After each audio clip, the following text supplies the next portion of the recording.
Au-delà de la gouvernance, de plus en plus de normes et de certifications viennent encadrer ce qui se passe dans les entreprises afin d'assurer qu'elles agissent avec intégrité, c'est-à-dire que leurs actions soient conformes à certaines attentes en matière de responsabilité sociale et environnementale.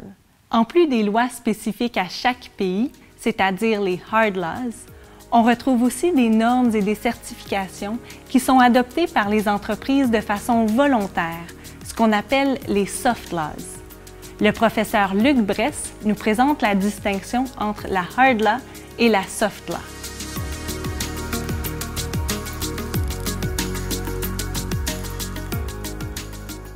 La différence entre la hard law et la soft law, une distinction simple qu'on peut faire, c'est que la hard law, elle est obligatoire, elle est généralement produite par des gouvernements ou des organisations gouvernementales, et il y a un système derrière qui va s'assurer que ces lois sont mises en œuvre et éventuellement que les gens qui contreviennent soient punis. Puis ça, c'est vrai que ça a été la façon dont on a beaucoup encadré le comportement des entreprises du point de vue de la responsabilité, surtout environnementale, enfin au sens de l'environnement naturel, jusque dans les années 70-80. À l'inverse, la soft law, elle est généralement d'application volontaire. Un exemple très connu, qui sont connus, c'est les normes ISO, et notamment une norme qui est très connue de l'industrie, c'est la norme ISO 9001 sur la qualité. C'est une norme qui va vous expliquer comment mettre en place un système de gestion de la qualité au sein de votre entreprise. Vous avez un certain nombre de choses à faire. Une fois que c'est fait, un auditeur passe. Il regarde si vous avez bien fait vos différentes obligations, si vous avez rempli vos obligations. Et si c'est le cas, il va vous autoriser à vous dire certifié ISO 9001. Mais voyez, si vous décidez de ne pas vous certifier, vous n'allez pas recevoir d'amende, personne ne va aller en prison. Donc c'est assez différent le système.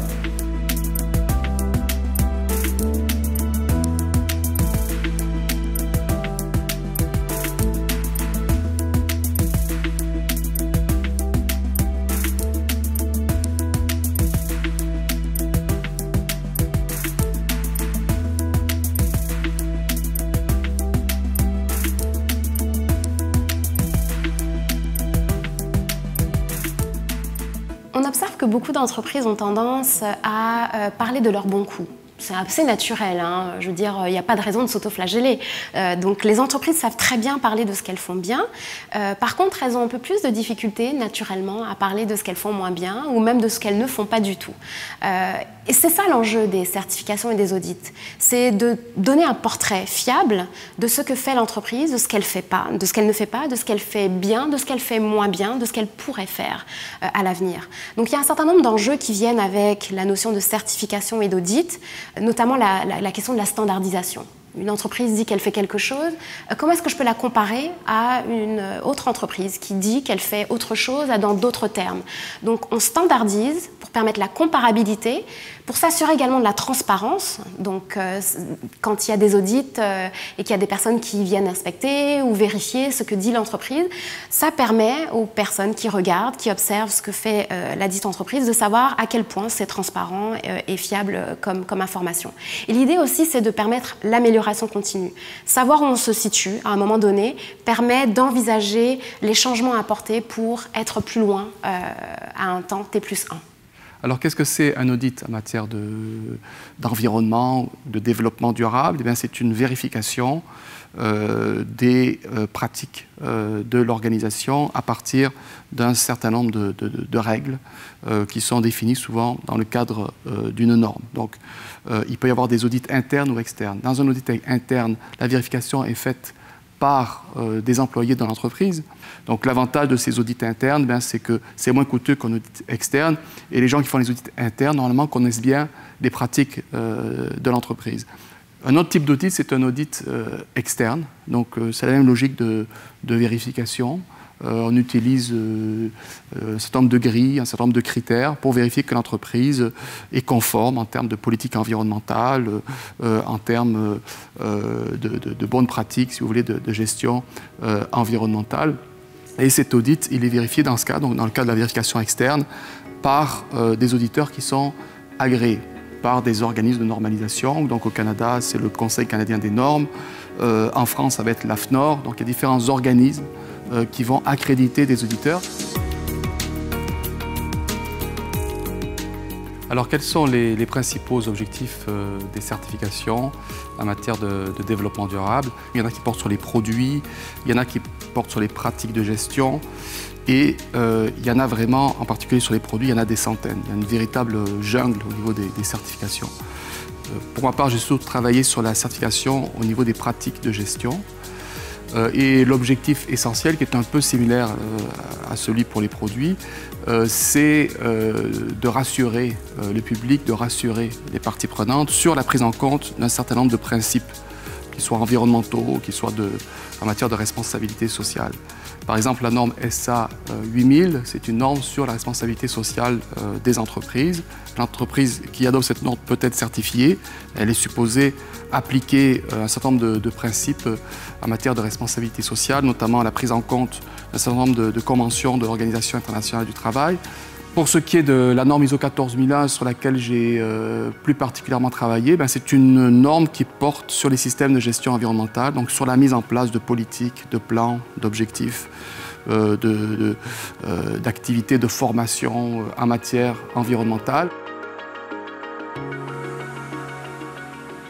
Ces normes sont produites par des organisations très diversifiées qui peuvent être parfois plutôt liées au milieu d'affaires, qui peuvent être plutôt des organisations gouvernementales, des parties prenantes. Et les niveaux d'exigence varient pour un même sujet, d'une norme à l'autre.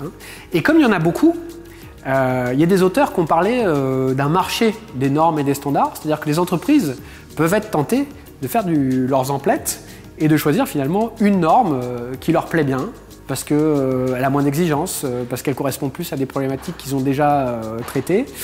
Et donc ça pose un petit problème, parce que quand même à la base, l'idée serait plutôt l'inverse. Enfin, les normes devraient, disons, imposer un certain nombre, ou favoriser un certain nombre de comportements en entreprise. Et c'est pas forcément souhaitable que les entreprises puissent choisir entre trop de normes. Donc ça, c'est une question qui se pose aussi, de s'assurer que les normes ont un niveau d'exigence qui soit un petit peu similaire, homogène, pour éviter qu'il y ait du choix. Et notamment, il y a un certain nombre de domaines dans lesquels on a vu des normes qui ont été créées par des coalitions qui regroupaient plusieurs acteurs de la société, des syndicats, des ONG, des entreprises par exemple. Donc des normes qui ont été faites, disons, de manière un peu démocratique, participative, qui à mon avis sont des normes parfois relativement exigeantes.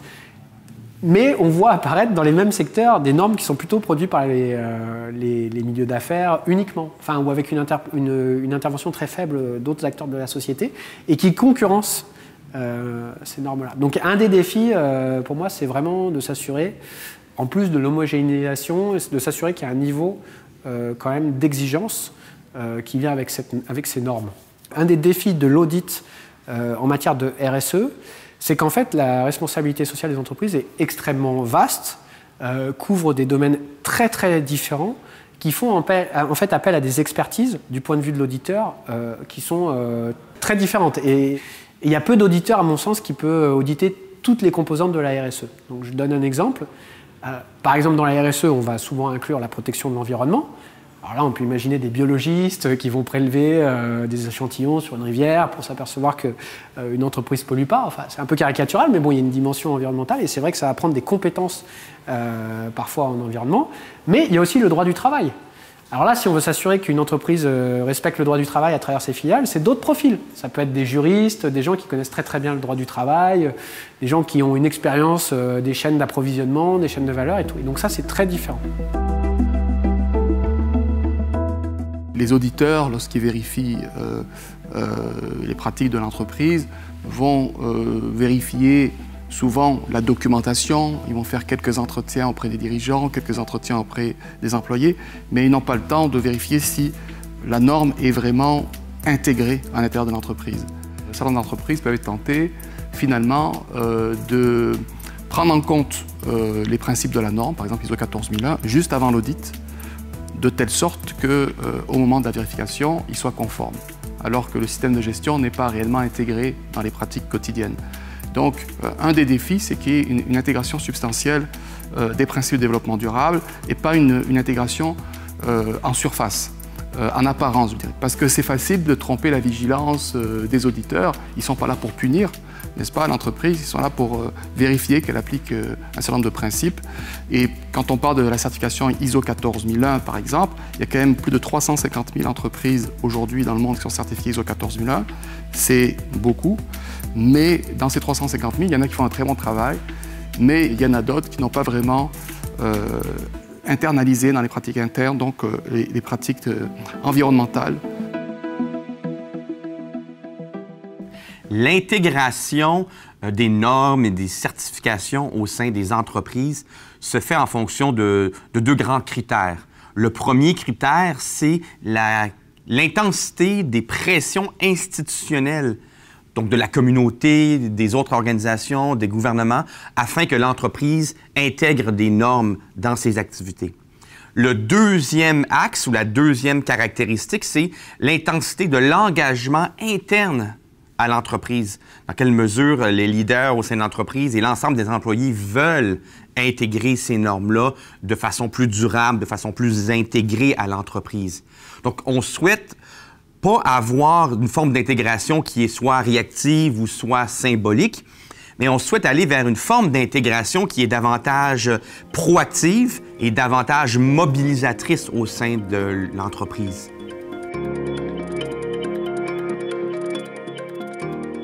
Les défis des audits, finalement, ils sont de plusieurs natures. Il y a un défi économique, parce qu'il y a un certain coût à faire ces audits.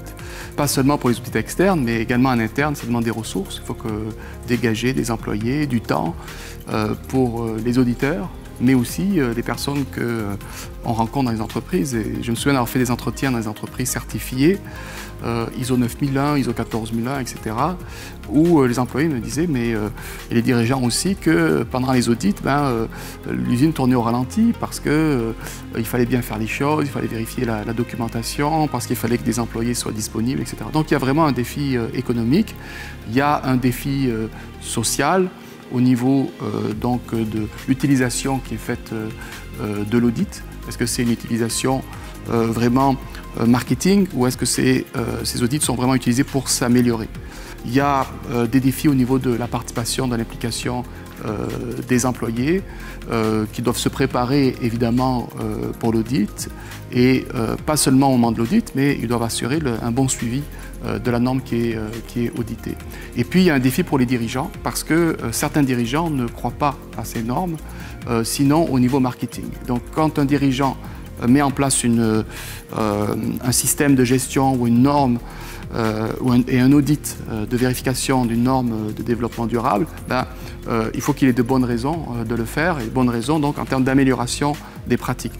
Si pour ce dirigeant, la norme ne sert pas à grand-chose, sinon à améliorer l'image de l'organisation, et l'audit ne sert pas à grand-chose, sinon à donner un certificat, eh bien, finalement, la norme devient simplement un certificat commercial et pas vraiment un outil de gestion, un outil d'amélioration des pratiques. Donc, l'audit est vraiment un outil de gestion, c'est un outil d'amélioration continue. Malheureusement, ça devient trop souvent un outil marketing. Ce n'est pas mauvais en soi que ce soit un outil marketing, mais il faut qu'il y ait les deux. Donc, qu'il y ait le volet amélioration de l'image de l'entreprise, amélioration de la légitimité sociale de l'entreprise, ça c'est très correct, mais il faut aussi qu'en interne, la norme soit appliquée correctement et pour les bonnes raisons.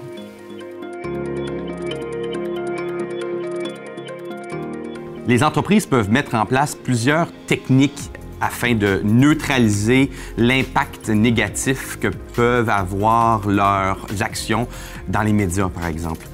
Une des techniques consiste à mettre l'accent sur leurs bonnes actions, aussi petites soient-elles, on autoproclame notre excellence. Une autre technique peut essayer de se dédouaner en montrant comment tout ça est très, très complexe et que nos activités sont une toute petite partie du cycle de vie du produit ou des activités de l'entreprise. On peut aussi voir des entreprises qui vont carrément dénoncer les abus qu'ils reçoivent dans les médias, le traitement qu'on leur fait. On peut aussi voir d'autres entreprises qui vont faire carrément du chantage en disant si vous nous mettez trop de pression, on ne pourra pas survivre économiquement. Et finalement, il y a d'autres entreprises qui vont ici de se trouver des boucs émissaires. C'est de la faute de tel environnementalisme, telle organisation environnementale et non la nôtre, ou c'est la faute d'une autre entreprise. Toute cette technique vise à neutraliser un peu la vision négative qui pourrait se propager dans la communauté au sujet de leurs activités. Dans plusieurs recherches, effectivement, que j'ai faites sur l'intégration et le développement durable, je suis un peu critique, non pas par rapport aux pratiques des entreprises, mais par rapport aux informations qu'elles divulguent. Donc c'est un peu ce qu'on appelle le greenwashing. Il y a beaucoup de greenwashing, c'est-à-dire il y a un écart, il y a un décalage entre l'image que projette l'entreprise à l'extérieur auprès des parties prenantes, à travers des rapports de développement durable, à travers la communication environnementale, à travers des certifications de développement durable, et ce qui se passe à l'intérieur des organisations. Le problème, c'est que les parties prenantes, donc le public, n'a pas vraiment les moyens de faire la différence entre une entreprise qui est sérieuse en matière de développement durable et une qui l'est moins. Évidemment, les certifications, les audits, en particulier les audits externes, visent à réduire cet écart, puisqu'il y a finalement un auditeur externe qui va vérifier la bonne application de ces pratiques pour rassurer les parties prenantes. Sauf que l'auditeur ne peut pas tout voir, et il peut y avoir des entreprises qui trichent. Il y a vraiment un écart entre l'image que beaucoup d'entreprises projettent et la réalité. On peut prendre des tas d'exemples, n'est-ce pas?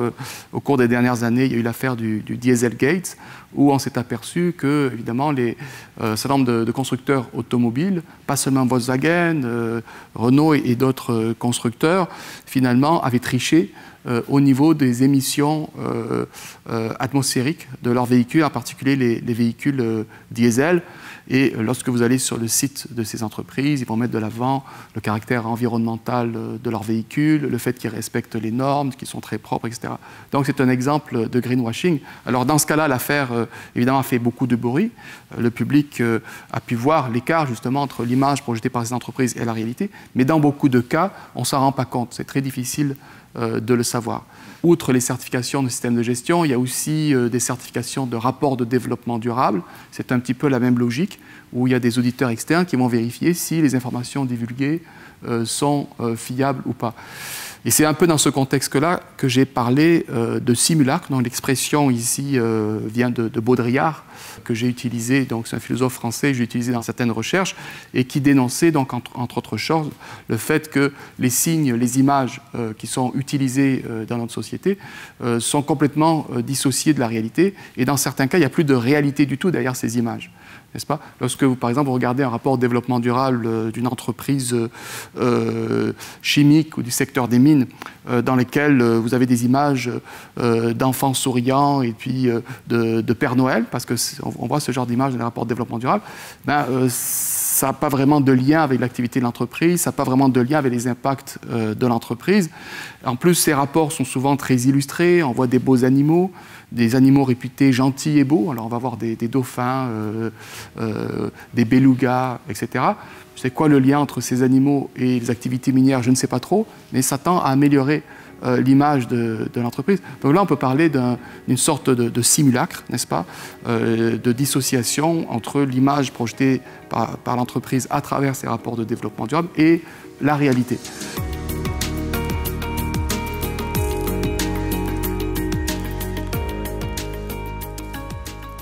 Alors, à quoi ça sert une norme de RSE, une norme de responsabilité sociale des entreprises? Alors, pour moi, ça sert à 5 choses. Si vous voulez. La première, la plus évidente, c'est ça sert à formaliser les attentes de la société. Et ça, les entreprises sont demandeuses. C'est-à-dire que, bon, on demande aux entreprises de s'occuper des communautés. Mais ça veut dire quoi? Comment on définit une communauté? Qui appartient à une communauté? Qu'est-ce qu'on fait pour en tenir compte, etc. Donc une première chose, c'est un peu de formaliser ces attentes. Une deuxième chose, un deuxième point qui est quand même assez lié, c'est de s'assurer que les attentes sont bien définies et sont les mêmes pour tous. Souvent, les entreprises sont pas, enfin particulièrement pour les grosses entreprises, sont pas réticentes à faire de la RSE, à être responsables. Par contre, elles aiment bien quand c'est clair et quand c'est la même chose pour tous. Après, ce qui est intéressant, c'est de se poser la question, à quoi sert une norme de RSE pour les entreprises? Et alors là, ce qu'on voit, c'est que ça permet, par exemple, de transmettre, de s'assurer de la diffusion d'un certain nombre de bonnes pratiques. Donc dans ces normes, généralement, On va expliquer ce qu'il faut faire, on va guider les entreprises, on va leur donner des indications. Donc il y a un peu un transfert d'expertise autour du sujet de la RSE. Donc par exemple, vous êtes une minière, vous devez vous installer auprès d'une communauté de Premières Nations. Qu'est-ce qu'il faut faire? Comment approcher la communauté? Qu'est-ce qui est important? Où s'arrête aussi la responsabilité? Tout ça, ce sont des questions qui se posent. Donc il y a une diffusion un peu des meilleures pratiques à travers ces normes. Un autre point, c'est vraiment ce que les économistes appellent la théorie du signal. Donc, les entreprises, souvent, ont envie d'être récompensées pour leurs efforts. Or, pour qu'elles soient récompensées, encore faut-il que les consommateurs, enfin les partenaires extérieurs, mais surtout les consommateurs, le savent, enfin, soient au courant qu'elles ont des politiques de responsabilité sociale. Donc souvent, les normes vont être, pas toujours, hein, mais souvent elles vont être assorties d'un système de certification, d'un système d'accréditation, bref, d'un système qui va permettre aux entreprises de se faire certifier, auditer, enfin qui va permettre aux entreprises, disons, de passer une sorte de test à la suite duquel elles vont pouvoir afficher qu'elles ont fait leur politique en fonction de la norme. Un autre point qui est très important, c'est tout ce qui est la gestion de risque. Donc en fait, ce qui se passe, c'est qu'une partie de la motivation des entreprises, c'est aussi de la gestion de risque. C'est-à-dire, bon, moi je veux m'assurer que je ne serai pas la prochaine entreprise qui va créer une marée noire et qui par ailleurs va être condamnée et payer plusieurs centaines de millions de dollars de pénalités. Donc je veux m'assurer que ce soit le cas, donc je vais mettre en place les meilleures pratiques et en plus, quelque part, en termes de gestion de risque, je vais un peu le garantir en utilisant des normes qui sont reconnues au niveau national, parfois international. Et même, donc ça joue un rôle dans le sens où les normes diffusent des bonnes pratiques, vont permettre de s'assurer qu'on fait tout ce qu'on peut finalement pour protéger l'environnement, par exemple, pour pas qu'il y ait une marée noire. Et même, ça va servir aussi après, quand parfois il y a des catastrophes, malheureusement, pour l'entreprise, pour montrer qu'elle a été diligente sur le sujet et qu'elle a fait tout ce qu'elle pouvait pour éviter qu'il y ait une marée noire, pour éviter qu'il y ait un incident dans une usine, sur ce genre de sujet. Donc l'aspect gestion de risque est quand même très intéressant et très important pour les entreprises. C'est une des raisons pour lesquelles elles vont mobiliser des normes, en fait, souvent. La norme ISO 26000, qui est la norme qui vise à définir la responsabilité sociale des organisations pour ISO. Donc ISO, c'est une organisation internationale. Donc ça donne un peu le ton au niveau international sur c'est quoi la responsabilité sociale des entreprises, qui va chercher justement à identifier tous les sujets sur lesquels on estime qu'une entreprise doit s'interroger quand elle parle de responsabilité sociale des entreprises.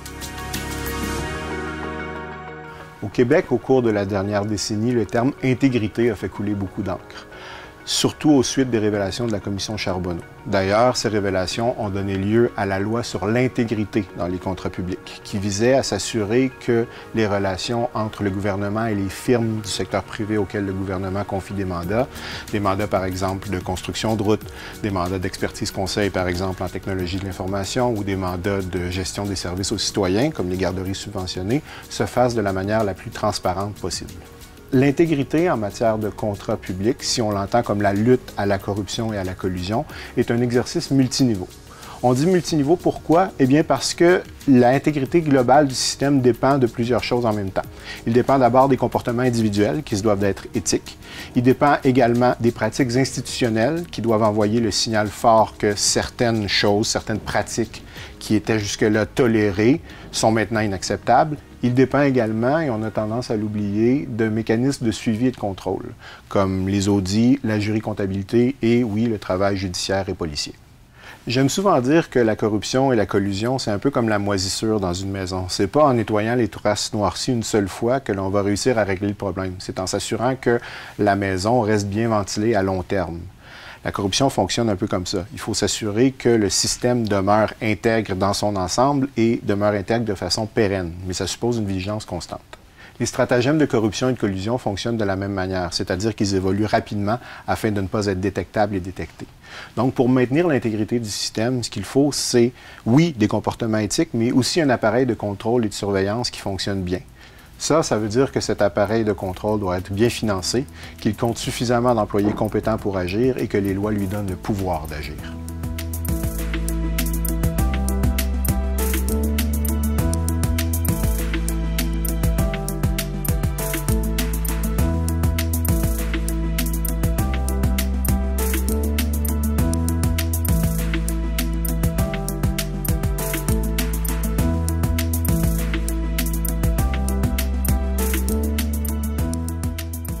le concept de marchandisation du vivant est intéressant parce qu'il permet d'expliquer comment on en arrive à transformer en marchandise ce qui, à la base, n'en est pas une. Selon moi, un des principaux problèmes de la marchandisation du vivant de nos jours est relié à la protection de nos données personnelles et de notre vie privée. Le phénomène du big data, ou ce qu'on appelle les données massives, résume fort bien les enjeux auxquels la vie privée fait face actuellement et des enjeux auxquels il faut répondre de façon urgente. Les chercheurs prévoient déjà que le cyberespace compte à peu près autant de données que le monde physique ou l'univers physique qu'on connaît compte d'étoiles. Ces données-là, nous les générons collectivement par notre présence dans le cyberespace, par exemple en utilisant les médias sociaux ou en vendant ou en achetant en ligne ou en programmant et en faisant fonctionner nos divers objets connectés, allant des lunettes, des thermostats électroniques, et ainsi de suite. Ces données valent une mine d'or pour les entreprises, pour les annonceurs. Et nos collègues en marketing nous rappellent souvent ceci. On peut mentir dans un sondage, par exemple, sur nos habitudes de consommation. Mais les données qui sont tirées de nos pérégrinations sur le net ne peuvent mentir. Ces données révèlent à peu près tout sur nous.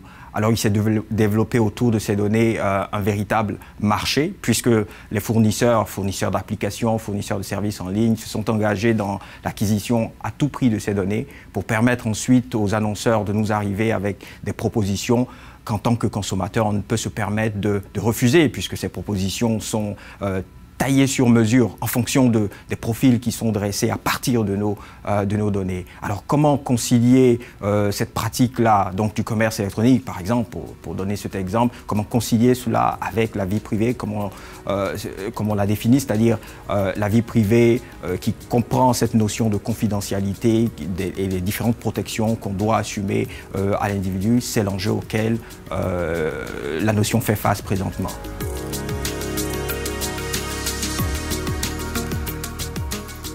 Pour protéger la vie privée, il y a d'abord, bien sûr, les moyens classiques, techniques de protection. Par exemple, d'encrypter ces communications, d'utiliser des navigateurs comme Tor qui assurent un certain anonymat, en particulier lorsqu'on veut explorer le dark web.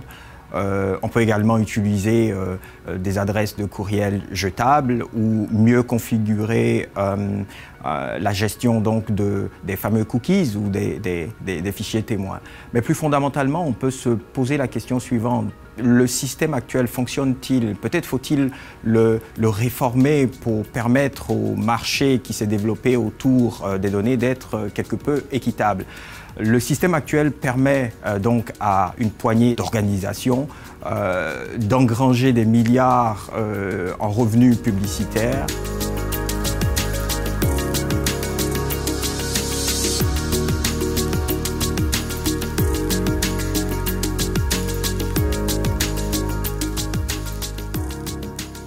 Un autre aspect de la marchandisation du vivant se reflète dans notre rapport à la nature. Et la nature est de plus en plus envisagée dans un angle purement mercantile. En d'autres mots, la nature est considérée comme un ensemble de ressources, de matières premières qui peuvent être manipulables comme on le veut. Je crois qu'il faudrait essayer de préserver le plus possible l'intégrité écologique. Ça veut dire, entre autres, de préserver des espaces sur la planète qui ne soient pas utilisés, exploités par les êtres humains. Il faudrait aussi penser à créer des droits à la nature. On parle des droits humains, mais on commence à parler des droits des animaux, mais on ne pense pas aux droits de la nature. Pourtant, la nature devrait avoir des droits.